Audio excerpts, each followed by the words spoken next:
Hey guys, welcome to another edition of the Peel. It's a short one. Gonna go over the MLS Cup. This is actually going to be one of my favorite editions of the Peel because it is a Justinless Peel. Um, Justin Free no, Edition. now, do you want to thank you to our producer Edson for filling in for Justin. He had some prior engagements going on. I think it's his brother-in-law's birthday tonight, so happy birthday, Matt. So yeah, no, yeah. So we welcome guys. Kind of kind of little happy about the season being over. Game was awesome yesterday. It was good. It was a very entertaining game in my opinion. Wasn't really a snooze fest for the most part. It was didn't really go the way I was kind of watching it unfold for the most part, but also my prediction did go through, so I was happy about that. You know. Edson, Yes.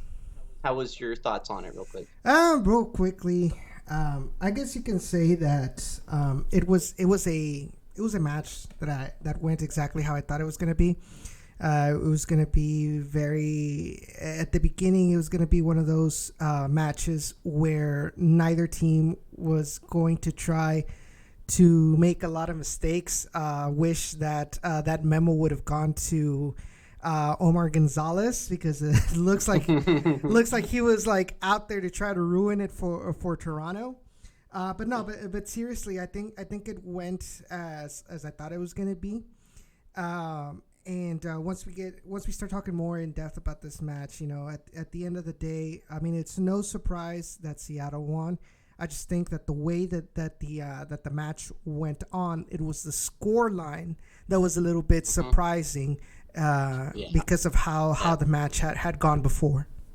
Oh yeah. Oh yeah. So just like he said before we get into it here, I do have a little bit of homework to do. So guys, if you can, give this video a like, share it.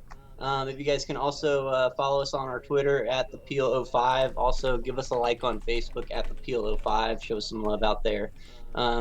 You guys see all this cool stuff going on around the displays here on our screen. I do again want to thank our producer Edson for taking care of all this for us. There is some new stuff here that we're going to be getting into uh, eventually here with the tips and the music and the likes and all that. That's going to be kind of stuff that we implement kind of as the off season goes on. Kind of some stuff that me and Edson were juggling around a little bit. Me and Justin were juggling around a little bit that we wanted to try to imply here. So, all right, guys. Well, yeah. So Seattle ended up kind of taking the trilogy, if you want, out of Seattle versus Toronto FC, and I thought it was pretty cool. It was kind of like I said before the game the other day. It's kind of the MLS Cup final that I didn't really know I wanted, but I was really happy that we ended up getting it. If the Dynamo aren't going to be in it, then why not have a third tiebreaker finally between these two teams? And to me, it didn't disappoint. You know, we already knew that the tickets sold out in Seattle. They packed that house. That stadium was full. That city was pumping. Um, congrats to them for winning that championship there at home. It's kind of it's inspiring for soccer here in America. That an MLS club has come that far to produce an environment like that and host. I mean, I get that we have the Atlanta United and LAFC, but what separates them from Seattle is that Seattle's been around since Seattle's been around since like with the 70s, I believe, and then Yes. the Sounders themselves have been around since the 70s, but coming into MLS play has been 2009, so we're 10 years in advance now, um, and that they get bigger and bigger each day. And I think them winning the cup in their city is probably the best thing that can happen for their franchise. I think Seattle Sounders. They may not be the most flamboyant team out there when it comes to like spending with their DPS. They're not bringing in they're not bringing in the Ibras. They're not Yeah. bringing in the Rooneys. They're not Yep. bringing in these high class Europeans on their way down. They're Yep. bringing in, up and coming, players, and not necessarily up and coming, but at least with enough experience in first division play that they know will make an impact in MLS. For example, you bring in Raul Ruidiaz, who Mm-hmm. yes, he didn't come in. He didn't come in from a very reputable team like Tigres, America, Rayados. He came in from a Morelia that was, a match away from being relegated in the first Mm-hmm. to the second division of the Mexican League. But while he was in Morelia, even with that so limited of a team, he scored enough goals to become, the league leader, the leading goal scorer of Liga MX. So the Mm-hmm. guy had talent. He literally saved Morelia from being relegated 2 years ago. Mm-hmm.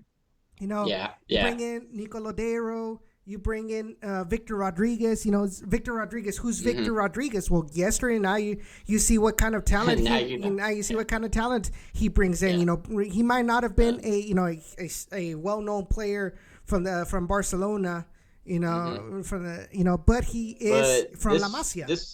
this was a player that Victor Rodriguez. He won the MLS Cup MVP.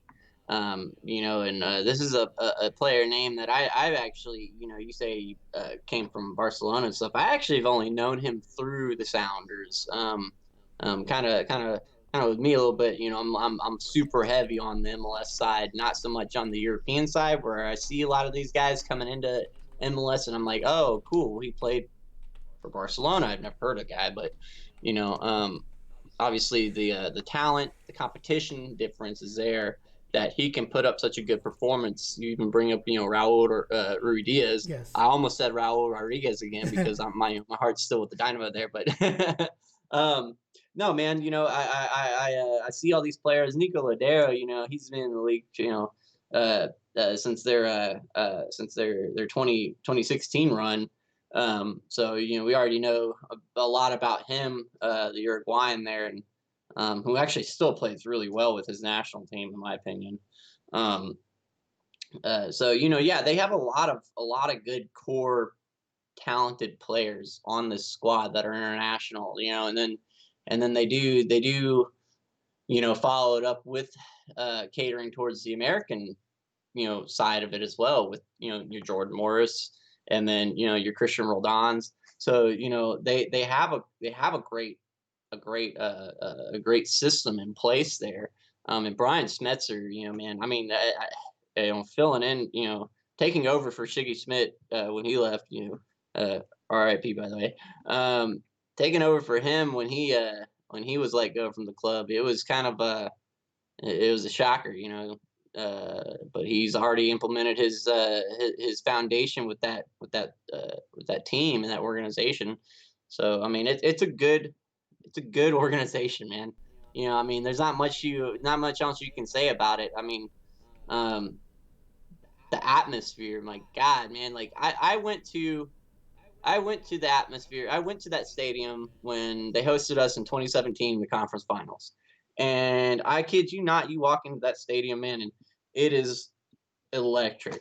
Obviously there was only five of us there for Dynamo, but still, um, uh, everybody there was cordial. Everybody there was cool. Of course, you're gonna have people talking smack, but the fans there were cool. The stadium's beautiful stadium. It's all pretty much outside. It's open.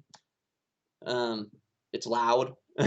I can really give them that. It's loud. It gets you into the games. And me and my wife, we were sitting smack dab in the middle of the of the Sounders, fan base, just only ones cheering for the Dynamo when we do want something little. But no, it's a great organization. I'm definitely jealous of them. They deserve it. Um, what is it? What's his name? Macklemore putting on a performance, free of charge for all of them right outside the stadium. I mean, that's legit, man. I mean, we could never ask for something. We could never get something like that. Yes, I understand that we'll have our occasional concerts and stuff before Derby or whatnot, but nothing like that. Nothing like that. What's also interesting, and Jorge brings it up. He says the sounder Hmm. way is how the Dynamo are trying to be like if you really take a look at it. To me, it seems more. Here's the thing, though, is that the Dynamo, instead of bringing in players from Liga MX that have done well in Liga MX or Uruguayans, they're bringing in, you know, Hondurans, they're bringing in Salvadorians, they're bringing in Colombians that are up and coming in the case of Mara Manotas. Hmm. And I think Moro has and Elise have shown that they have talent way above that where they came from, which is the Honduran league or the Hmm. Colombian league. But at the end of the day, you also get your Sarans, you also have your Yeah. Kyotos, where Yep. it's more of a hit and miss bringing in players from these kind of lower level leagues compared to other leagues that are a lot more, I guess you can say, organized, that have a certain, way of doing certain So reputation. yeah. So kind of real quick, kind of what Sly said. Kind of say never on the atmosphere. Sadly enough, they can pack out BBVA. I was there when the stadium first opened, and it was packed. It was the most electric I've ever been at for a Dynamo game. Was against Kansas City in the playoffs that year. Um, and it's nothing against them, man. It's just that we can't go up against double what CenturyLink Field holds. You know, um, and then of course it's already a soccer city there. I mean, yeah, Seattle kind of sets the bar for American soccer. Um, uh, he also says that we're taking more of the Portland Timbers model, like Walker had said. Yeah, I do agree with that. We do kind of need to look at a lot of these talented players that people didn't really hear about it. Like Diego Valeri, when he first came in the league, nobody really heard about him, but he goes and wins an MVP and a title with that team. You know, so I mean, there's a lot. They also did sign Liga MX player he was what was it? What was his name? Dang it, man! They Are you just got him this talking? year. Wait, who? Fernandez, Yeah, Brian Fernandez. yes, Ryan Fernandez, Yeah, yeah. who, by the way, that signing was a little Hmm. bit problematic because he was able to show his talent on the field, but it's his off the field shenanigans that have kind of haunted Brian Fernandez Yeah. throughout his Oof. career. So it was a Yeah. huge gamble for Portland Timbers there, It and it did end up biting them it too. did end up biting them in the end. But however, But we hopefully, are glad that Brian Fernandez voluntarily yeah, went into this sort of rehab program by MLS. Hopefully, I think that he takes that as a sign that he can't keep doing what he was doing if he wants to maintain some sort of consistency, in his career, especially because the career of a soccer player is so cool, so quick. yeah, yeah. So I mean, and these guys are putting out a lot of good ones out here. So Saudi Arabia has a lot of good talent with their league. Brazil, obviously, you're gonna find talent in Brazil. We found that hidden gem with Alex for a small amount of time. Of course, we didn't find him. Chicago Fire got him. We just grabbed him from Chicago. But um, uh, yeah. I mean, we don't really talk about a lot of Brazilian players, to be honest with you, man. I In mean, the Look league, at Aro with Aro Junior with Toronto. You've got what's his name from Red Bulls, Kaku. oh yeah, yeah, yep. Kaku as well. You know, for Hmm. it's very I intriguing how Yeah, even when Brazil has a huge reputation of bringing in really, really good players, Yeah. into their fold. Obviously, not everyone is going to be your Gabriel Jesus. Is not every Mm-hmm. Brazilian player is going to be the next Neymar or Mm-hmm. et cetera, et cetera. But they're at least Mm-hmm. good enough to make it in an MLS level. So Uh, I kind of surprised about that and see what yeah. you know. So Swishy also says, do you think we're looking at players differently because of where they're from in terms of recruiting? Um, Quite possibly. Yeah, quite possibly. I can see that. I think a lot of it, um, uh, they're looking. I know that they have a scout in Europe for Dynamo, and he said in Mexico, and obviously Honduras. No joke for Honduras. So, yeah, I think they are looking in specific areas.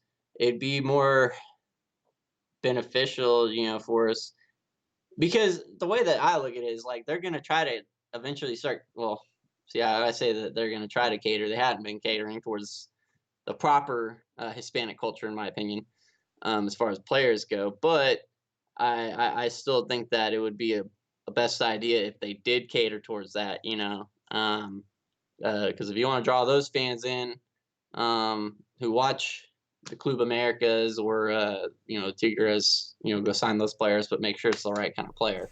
So So Sly Rooster puts here. It yeah, says that that that South. European scout has done nothing. I agree. Well, I don't know if he was the one that brought in Struna. I mean, not. I mean, I'm not sure, but he was technically a plus for me in that back line. Hmm. Him. I think he was decent, but how many years has that European scouts been with the Dynamo? This can't be his first year. So the fact No, that he's only no. brought in Struna from Europe, And then you got Lundqvist. Yeah. Lundqvist as Yep. well. Yep. He has been good. So Hmm. I wonder if it's just been one of those things where he's kind of taking his time to make sure he analyzes things correctly, but still, like two players, and then But now Sly did bring up Matt Jordan actually brought in Kiki. um, uh, Struna. Yeah. There you go. Thanks for that, So, Sly. but actually, what I was actually going to say before we talked about that was that Sly Rooster says the South Americans are cheaper, and this kind of leads me to Oh believe. This kind yeah. of leads you to believe. Here's the thing, though. So y'all mentioned that South American players are cheaper to MLS. Why? Because most of your South American leagues they see MLS as a step down. You know what I mean? Yeah. Yep. Hmm. Whereas the Hondurans, the Salvadorians, the Guatemalans, it's a step up. It's a it's a step up. step up. So if you have a Dynamo saying, "Oh, I'm interested in this player," they're gonna overprice him. Why? Because it's like, "Oh, it's from America. It's gonna be a bigger step up. I need to cash in on my piggy." You know Hmm. what I mean? Hmm. Hmm. Hmm. Whereas in South America, most of their efforts are I need to export these players to Europe. Yeah. And Yeah. if an MLS player or an MLS team comes in for a certain player and nobody else wants them, there's like, okay, I guess I'll sell them to you, kind of thing. Yeah. Well, um, we did stray way off topic there, kind of talking about the Dynamo there a little bit, but hey, whatever, this is still a Dynamo show. We do want to kind of break down the MLS Cup final for you guys. If you didn't watch it, you missed out. I thought it was a great game. Toronto looked like they were primed to win that game. Um, Granted, they scored the very last goal and it was a little too late, but the way that they were controlling, possessing the ball, it looked like they had Seattle up against the ropes, kind of midway through that first half of the game. And sadly, man, I hate to say it, Michael Bradley was having him. He was balling out um, in that game, man. He was looking great. Kind of it's funny how he kind of prefers playing for Canada better than he does playing for the men's national team. So But I mean, um, like I said to you guys in the mhm. chat, isn't it really more along the lines of like, okay, well, the bar at MLS is really low Oh compared to yeah, international play. oh yeah, I no mean, doubt. when you start going up against higher quality players like like Mexico's, Hmm. you know, European teams, you see Michael Bradley's true level. The worst part is that we say this, and he gave a shit performance against Trinidad and Tobago, and more recently, who did they lose against again? Canada. Yeah. Yeah. So this to me seems like a more of a mediocrity issue. And I know mediocre is a strong word, but I think it fits Hmm. Michael Bradley well because comfortable with what he's given in Toronto. So it's like, yeah, I'm going to put in all my efforts for Toronto. Whereas in the U.S. national team, I know I'm on the way out. So, but there's nobody behind me, so I can put in any kind of performance I want. I'm still gonna technically still be gonna be one of the higher ups in the pecking order compared to the up and Yeah. Yeah. comers. It's sad, man. It's sad because it takes having a backup and having depth for some of these players to perform better. I've seen it with a few, players in particular. What's his name? Kubo Torres playing with us back in the day. A lot of that still had to do with him wanting to play for national team, but he had, we had some depth behind him in Mario Manotas. Um, you know, uh, well, yeah, Yeah, and you're I right. agree. Yeah, Swisher, you're absolutely right. It's definitely time to move on from Michael Bradley from the national team. Um, are we gonna get that? Probably not. There's a lot of crap going on with this national squad right now, but um, Well, I mean, you uh, can't really put the blame, and then here we go on another tangent again. But we can't really put the blame on the national team players when you've got a crappy coach trying exactly. with no Yeah, vision whatsoever what he wants about the with the team. yeah. I mean, this guy has no idea what he wants. They don't have any. There's actually no identity that they're trying to find. I haven't seen it from them. I don't really know what they're gonna want to get. By the way, speaking of the national team, Jordan Morris and what's his name? Was it Christian Roldan? I think it might have been Christian Roldan. That also got called up to the national squad for the League of Nations tournament because Christian Pulisic it does have an injury, which is very very very heart wrenching because actually I'm not heart wrenching, but sucks because Christian Pulisic is playing off his ass right now. Um, he is scoring it up over there in Chelsea right now. Performing a lot better than I thought he And it would. just Nothing against him, but man, the kid is on fire. kind of adds fuel to the fire about the lack of idea or the lack of talent as a coach that Greg Berhalter has, because you Yeah. see this kid, he's tearing it up with, who is it? Is it Lampard, who's Chelsea's coach, or right? It's, Frank Lampard, who's the manager Uh, of Chelsea, and he just yeah, started being a coach, but he knows how to use Pulisic effectively. It took him a while. It took him a while to get him in the first team, but he's bringing in results. And then he comes back to the national team where nobody knows how to play he around is. him. Nobody knows how to play Yeah, around him. He doesn't know how to play with everybody else yeah, because there yeah. is no cohesion. There is no idea. He doesn't know how to convince his players about his idea if he even has any.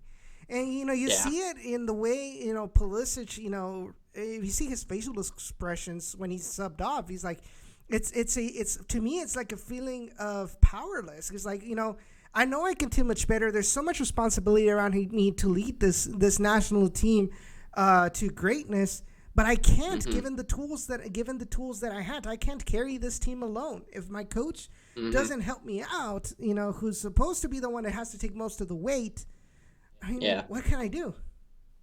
Yeah.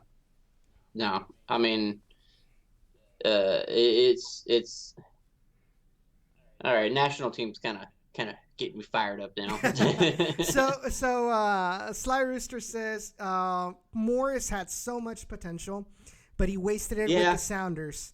he And it did. goes back He and it did. goes back to It's kind of for mediocrity. his hometown, But though. at the end of the day, I go back to conformity. He conformed Hmm. himself with with staying with the Sounders, Hmm. for X or Y reason. I think he said about his dog or something like that. Yeah, I want to yeah. believe that he was joking and not being that wasn't Uh-huh. the real thing. But to me, it's like when you have an opportunity out there that'll continue to challenge you to be Hmm. better. Why not take it? You know. Yeah, yeah. No, I mean, absolutely. No, I completely agree. I think it was kind of a bad move on Jordan Morris's part. Um, it kind of felt like, honestly, man, the way I look at Jordan Morris, it didn't really. He missed out on the talent himself, but the problem is though, man, like he had a lot of injuries. I think this is the first time I've seen him play in a playoff with the Sounders. Mm-hmm. You know, because it seems like every time they get there, he's always injured. You know, uh, so this is kind of like the first year where he was healthy. Um, and yeah, the whole thing about him having a dog is just a dumb reason and excuse. But hey, if the heart is where it is at home for Seattle, good thing he's got a MLS coach and Greg Berhalter that we're not gonna have to worry about. Not getting Jordan Morris called up to the MLS squad clearly after what I just saw today. You Yeah, know. and Sly Rooster, you're completely right. He could have always came back if things didn't work out for him. But at the end of the Hmm. day, he would have gotten a lot more experience. He could have gotten better training. He would have probably figured Hmm. out things that he probably didn't even know that he had. Hmm. It's like me. If I had decided to stay in the Rio Grande Valley instead of coming to Houston, for my Hmm. career, Hmm. I would have probably just been nothing and not advanced as much as I have. I know there's still a lot I have to continue to grow, but I Yeah. found Yeah. some untapped potential not only in my at work, but also as a podcaster. With Down in the Valley and with you guys. So you never know until you're put out there on the ring. And sadly, like I Hmm. said, Hmm. Jordan Morris just decided to go with the easy route. Um, Not to kind of change the topic here, but since when did Jovan Jones start playing right forward, the right wing position? Because he was a left back for the longest time when he was with his original stint with them. I had no idea he was playing right wing position. I'm just like, what the hell, man? So that just kind of threw me off for a loop because I was looking at the lineup here Yeah. and um, Jovan Jones is just one of those players that he was with them back. It was I think he was actually with them during their MLS Cup run. He was gone for a season or two, Yeah. and then he just came back this year with them. And impressive player, Jovan Jones. I do also have to give it to them for their center back in Romain Torres. Man, he almost had the opening goal there early in the game, but it was off a corner kick, and he caught it off the volley, and it was just went right over the post. You know. You know, I think it's kind of surprising, like you said, Jovan Jones being in a position that honestly, I mean, have I haven't even looked, closely at Seattle Sounders games. I'm not. I'm just gonna be honest. Hmm. So Hmm. seeing somebody like Jovan Jones playing in a different position like that, a more attacking mindset, it kind of surprised me, and I think is one of the reasons why Victor Rodriguez's substitution was a lot more powerful and kind of Yeah, helped yeah.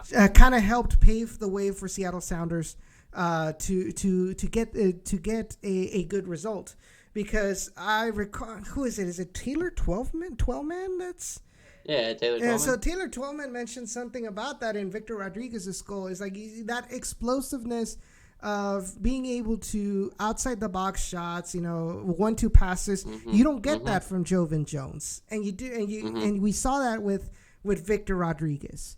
So Yeah, which yeah. somebody who is more native to that position right there, and I think that Hmm. helped out Seattle. Now, going back, with the analysis of this match, Toronto had it in the last 15 minutes of the of the first half, they had many opportunities Oh to man. get that first goal, Yeah, but it was. it's like you think about it, it's like, well, you had somebody like Josie Altidore on the bench. Well, Yeah. yes, he comes in. He's coming in. He's probably, at finishing rehabilitating himself from his injury, or I guess he wasn't Hmm. 100%. But at the end of the No. day, this is a do or die game. Like there's no Yeah. tomorrow. So Yeah. if You put it on the line. Yep. yeah, You put it I on mean, the line. if you have a mindset or a tactic of putting in balls, Yeah. into the box, why not have somebody who is known to have the strength, the height, Yeah. to be able to win those balls, or So at least put yeah. more preoccupy the defense more and kind of open up some spaces. Yeah, so yeah, for me, I did yeah, seeing his time frame. He came on in the 68th minute, and Seattle scored the first goal in the 57th minute. So yeah, no, I mean, maybe even starting the second half with Josie, or bringing him on, I think it was a little too late. Clearly they were just down a goal at the time. Um, right before then, yeah, they actually brought in Nick DeLeon, who also, who's been impressive for me, kind of revitalizing his career a little bit with Toronto, coming out of DC United. Um, for some of these players here, so I think it was just, man, it's a bad turn of events for Seattle, or for Toronto. 76 minute is when Victor Rodriguez gets that goal, and that was probably the prettiest one we had the whole game, besides the last one, or Yeah. well, And besides the third one for. I think at the end of the day, I think that goal was the one that just pretty much killed any kind of hope that Yeah. Toronto had to get back in the game. I think No, that goal ended it. no, the goal that ended it was Raul Ruidiaz in the 90th minute, because But but it's like yeah, you're already in the 90th minute. You're 2 goals down. It's yeah, like you're trying to you've got push to it, yeah. yeah, you're Well, it looking kind of for a sucks miracle. because, Like, so you say that they're looking for a miracle, but say they didn't have that Ruidiaz goal, and then you get Josie out the door, he scores the goal in the 93rd minute, then it's game back on. Yeah, there's a couple minutes, but that's game on now. You know, that's when you start, for everybody in the box, pretty much. can anybody Everybody. can anybody tell me how Omar Gonzalez is still an MLS level center back? Yeah, I honestly, I have beef with Omar Gonzalez. Not only is he piss poor, um, but he did also kind of, end Kalen Carr's career a little bit, which, I'll never forget that. Um, which obviously I don't think was intentional, but still, I That's don't. neither here I'm nor there. not a. Yeah, it's neither here nor there. I am not a fan of Omar Gonzalez. I've seen a lot of stupid mistakes from Omar Gonzalez, not only on whatever club he's playing in, but a lot of it had to do with national team. Hmm.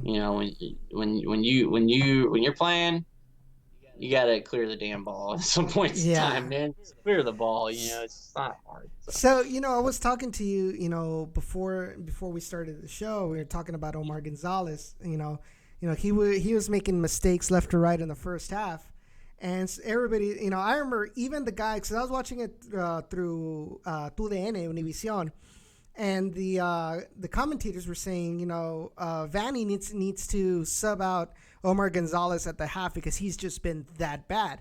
And then when he started the second half, I thought that, okay, if a goal from Seattle is going to come, it's going to come through a mistake by Omar Gonzalez. I would have never thought Justin that Morrow, I Justin feel Morrow bad would for have that been the guy. one.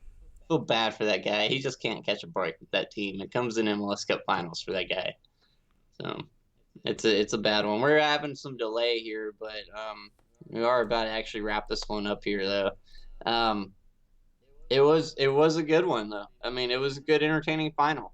Congrats to the Sounders. Uh, congrats to them finishing off the trilogy. If you want to call it that. Yeah. Um, and then kind of one thing I want to do. I saw, yeah, Skype in your mix or do not mix. Um, one thing I do want to see is because what I saw was early predictions for 2020. As far as who's champion next year. I know it's early, but who would you say is going to be champion next year? Who would I say would be champions for Yeah, next year? yeah, LAFC. LAFC. I actually, I do gotta agree with you. I gotta go LAFC. I think that they're gonna. And here's my bold prediction. I think the Dynamo are gonna scrape by in the playoffs, and they're gonna, and I feel like they're gonna end up being eliminated in the first round by LAFC. I could definitely see that. Uh, CCL. Who's gonna go far in CCL? Who LAFC. If they can, I mean, I just hate how CCL is in there, but Tigres. Tigres. um, I think yeah. I think. All right. So who's qualified for these for these All next right, ones? so we got Montreal, um, we got Seattle Sounders, we got LAFC, and we have Because of the supporter shield, or supporter shield for LAFC, MLS Cup for Seattle Sounders. Toronto does not qualify because only one Canadian team, if I'm not mistaken, gets in, and it's Montreal, but that's because it's because they won the Canadian, Canadian Championship. But the who? So Canadian who Championship. won the Open Cup this year? Open Cup was Atlanta, right? Yeah, it was Atlanta. Was it Atlanta? Yeah, it was Atlanta. Hold on, let me double check. 2019. Because the year prior to that it was us. Then this year it was Atlanta. Fact Yes, check me, bro. correct. Boom. Because Atlanta defeated. He. I don't know, man. I think it's gonna be tough for to decide whether between Atlanta and LAFC I mean, I'd be going far in perfectly, CCL. I'd be perfectly fine if both of them make it to the CCL final. I think I think here the biggest issue is who is going to deal with this whole disadvantage of barely being Yeah, in preseason mode when yep, CCL starts compared to Liga MX. Because at the end of the day, to me, that's what makes it worse. yeah, I think you've seen with Leagues Cup and or Campeones Cup where when you're in a situation when the situation is reversed, at least the lower MLS sites, put up a fight, and you got your top guys mhm, like Atlanta who defeated Club America. You know, yeah, yeah, so what would happen if your top teams from Liga MX and your top teams from MLS were in equal terms? yeah, I think we'd see better matches and not very lopsided ones. But at the end of the yeah, day, it's going to take MLS to figure out, hey, we need to make this change if we want to transcend past just being MLS and making a lot of yeah, money. If we want to be the best league in all of North America, then we've got to just stop looking at our own stuff, and we've got to look and see what we can do to make ourselves better than the MLS, the Liga MX giants. yeah, yeah. Because when does Liga MX start? Liga MX usually starts in the second week of January. Wow, wow. Yeah.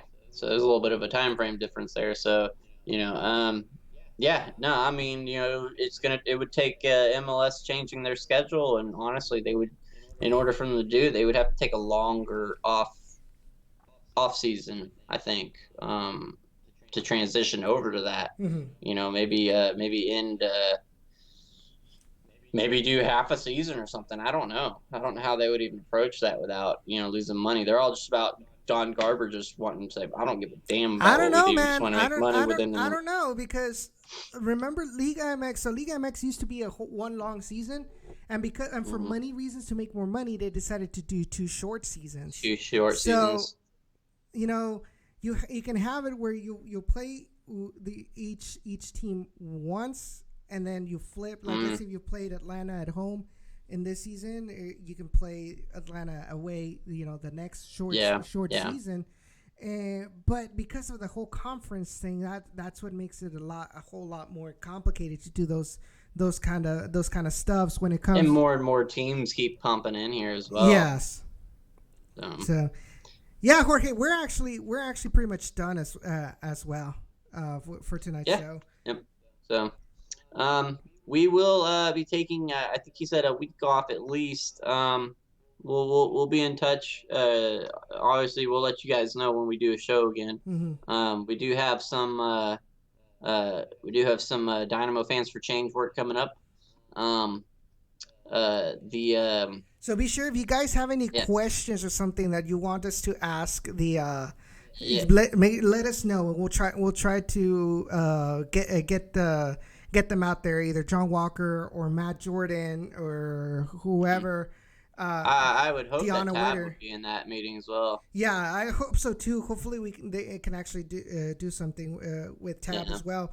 Now, be sure to also follow the guys at the Peel and their social media. You have hmm Twitter hmm at the Peel05, Facebook Facebook.com/the Peel05, the hmm new Instagram page at the Peel05 as well. And also, if you haven't subscribed to this channel, we are at youtube.com/the Peel 2005. Yes, sir. We appreciate you guys tuning in. And we should have this audio Oh, podcasted as well. transfer window is open, by the way. Nothing's been going on. We didn't talk about that, but it is open for 2 days, so it'll close November 13th.